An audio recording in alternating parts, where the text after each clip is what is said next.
iHeart, get ready. Fantasy football is here. Welcome to the Scout Fantasy Show. ScoutFantasy.com is home to the Fantasy Football World Championships and the best players in the world. Real money winners giving their secrets to help you win. Now exclusively on iHeart. This is the Scout Fantasy Show with your host, the one, the only, Dr. Roto. Hey there, everybody. It's Dr. Roto. Get out the insurance cards. Get out the copay. The office is open, my friends. I hope you guys had a great weekend. I know that I did. But today, on today's podcast, I want to discuss a little bit about trading. Now, trading is something that we will discuss probably very often on these podcasts. You know, maybe I'll talk about bad trade offers that I've gotten or how to help you trade or things that you can do to trade better.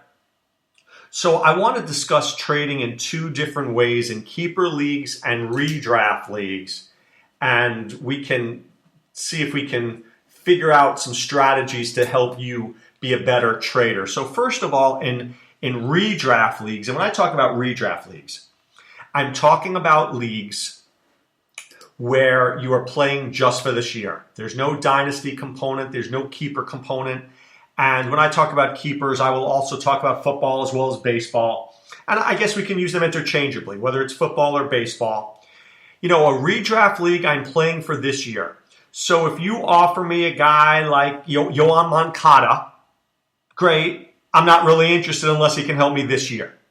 So I want a trade that can help me win this year in a redraft league. Okay? So we understand that now.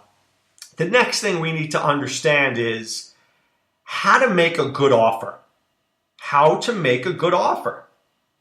I think the first thing that people do wrong when making a trade offer is you focus on what your team needs are and not focus on what the other team needs. Now, you absolutely should know what you need. All right? If you need RBIs, I get it. You need RBIs. But you have to now look at my team, and if you want to trade me a speed guy, let's say, so let's say you want to give me, I don't know, Lorenzo Cain, right?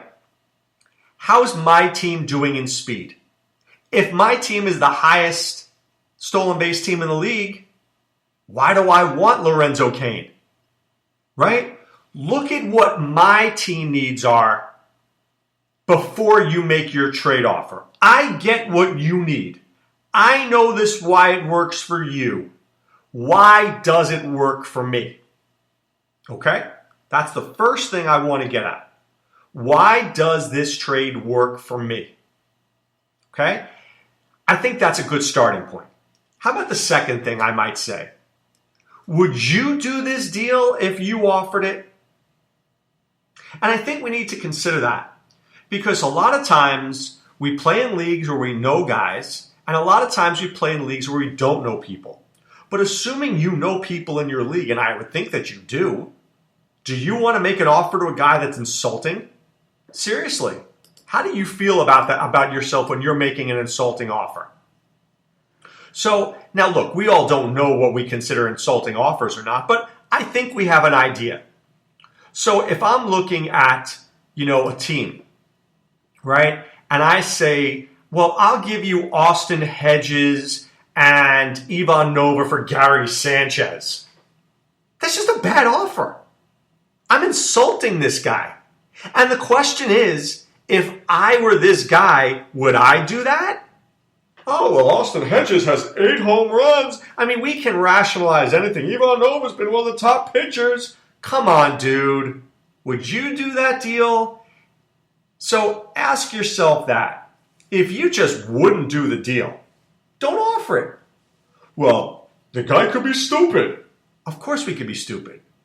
I guess that's true. But I hate that concept too. I hate making ridiculous offers. I don't mind making bad offers. How about that?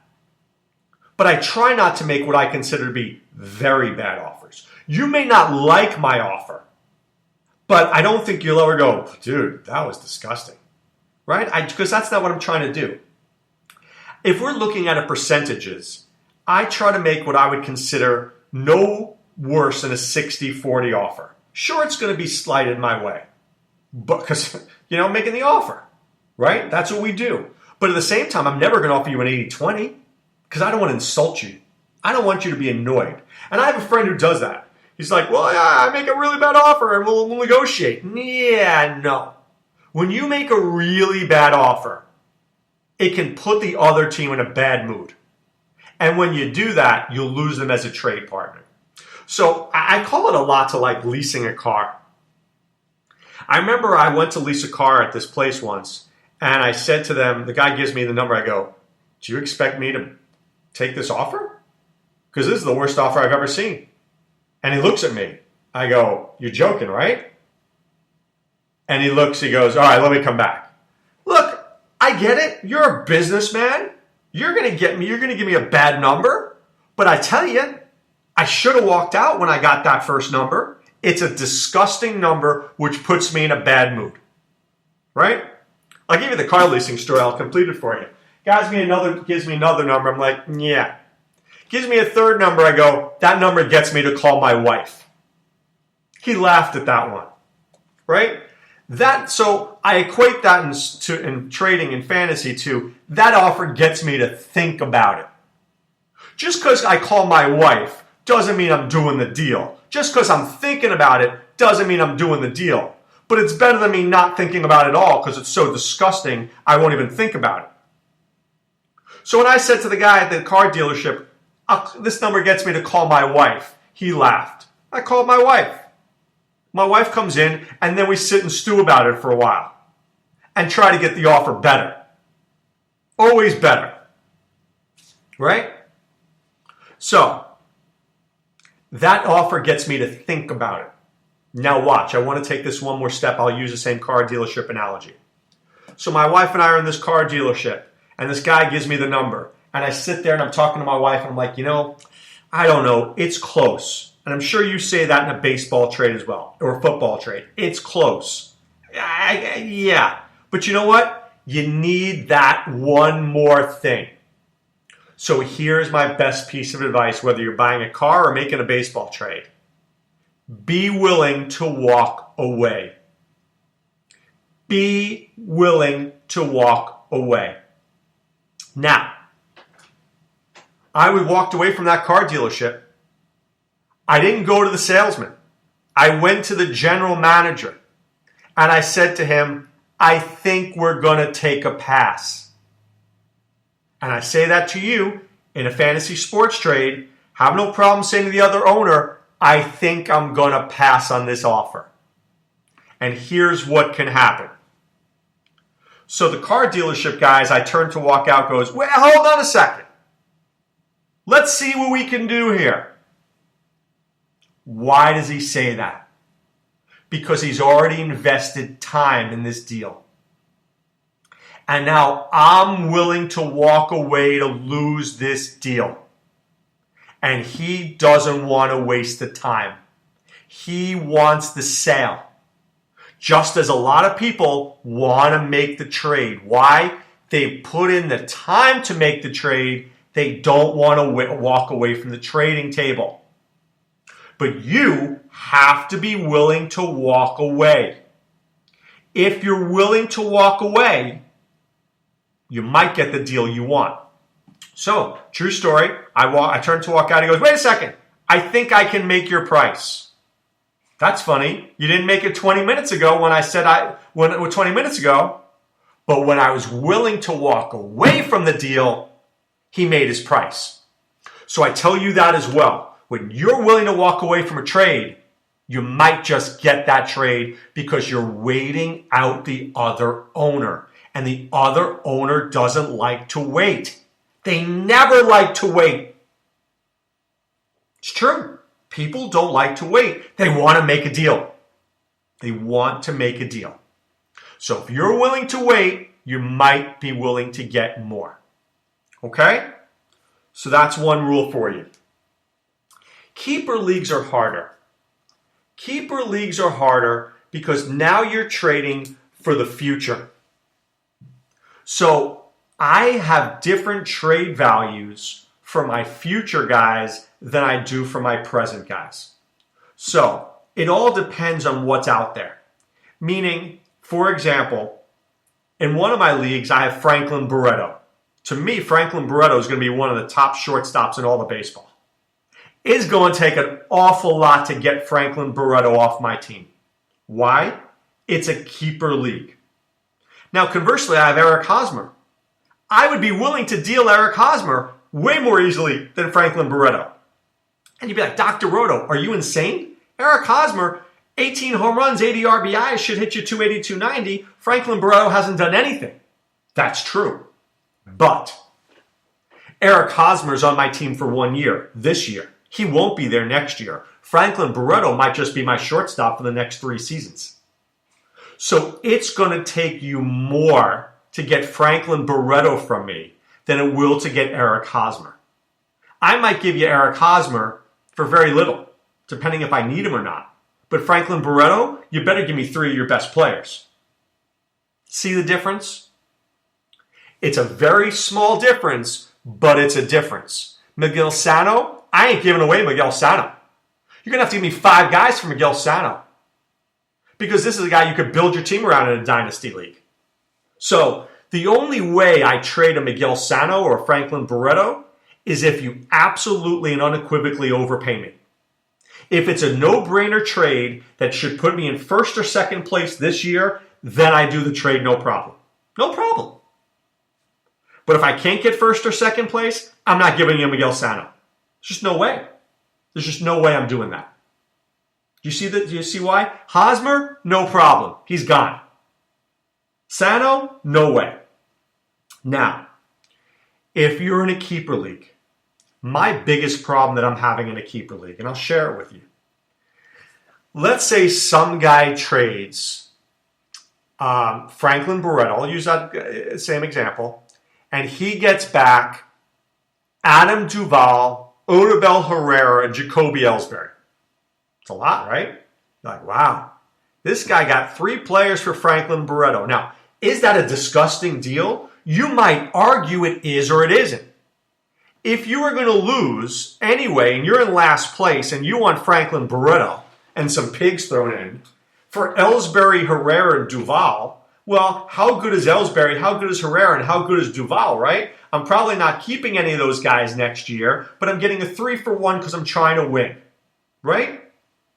So let's say that trade sneaks through your league, right? Nobody argues it. Here's the problem. If I have Miguel Sano, I need a better deal than what the guy who got for Barreto. I need Dozier. I need Cano. I need 2 superstars, maybe 3, because this guy just got 3 players for Barreto. So what should I get for Sano? Barreto's never even played in the major leagues. Well, Sano's killing the ball for the Twins. Do you see the difference? So for Sano, I want Robinson Cano, I want Brian Dozier, and I want Charlie Morton. Am I entitled to that? Yeah, I guess I am.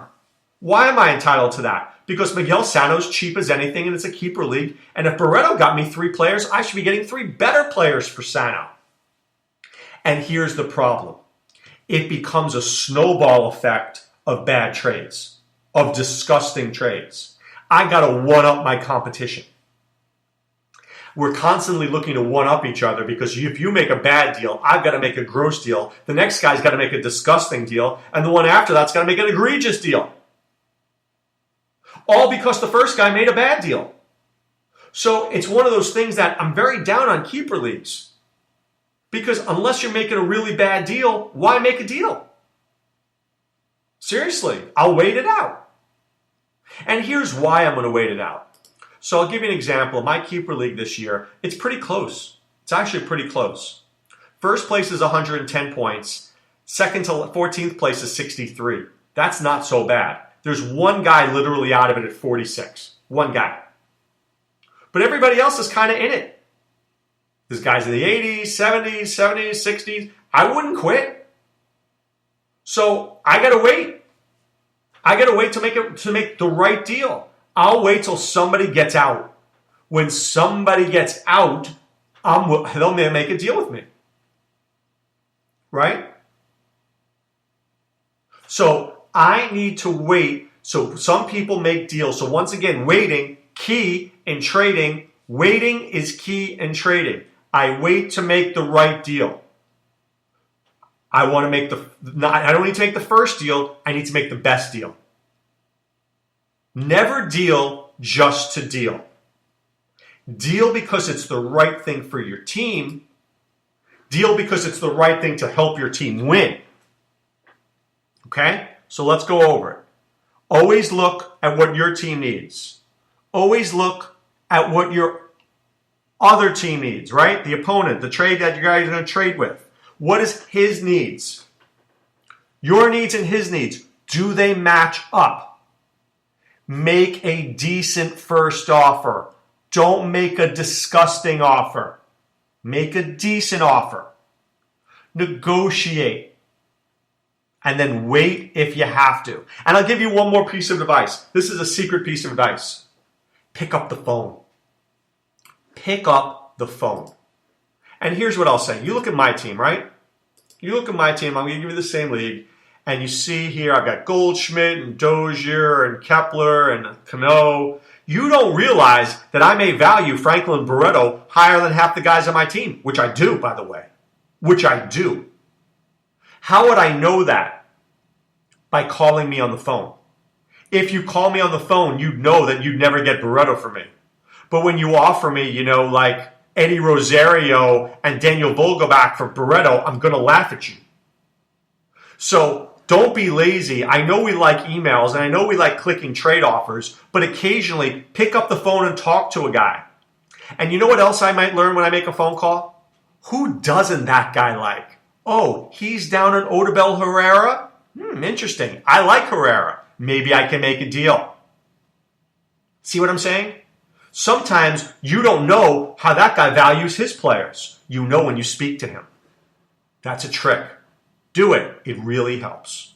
You know what else really helps? You joining Scout Fantasy helps. That's right. Go to scoutfantasy.com. Enter the promo code ROTO. That's ROTO. You pay for 1 month. We'll get you 2 more for free. You get Sean Childs' team outlooks for football. You get the MLB Optimizer. You get Ronus's articles. You get my articles and podcasts. You get the access to the premium message boards. You're going to be ready to win, whether it's seasonal or daily. Promise you that. All right, guys. Right now it's time to put away the insurance cards. Put away the copay. The office is closed, my friends. Hope this trading exercise helped you. If you have any questions, you could always find me at the Scout Fantasy Premium Message Boards. Just put your message board up, question up, and I'll get back to you. All right, guys. Have a great day. Be well and take care.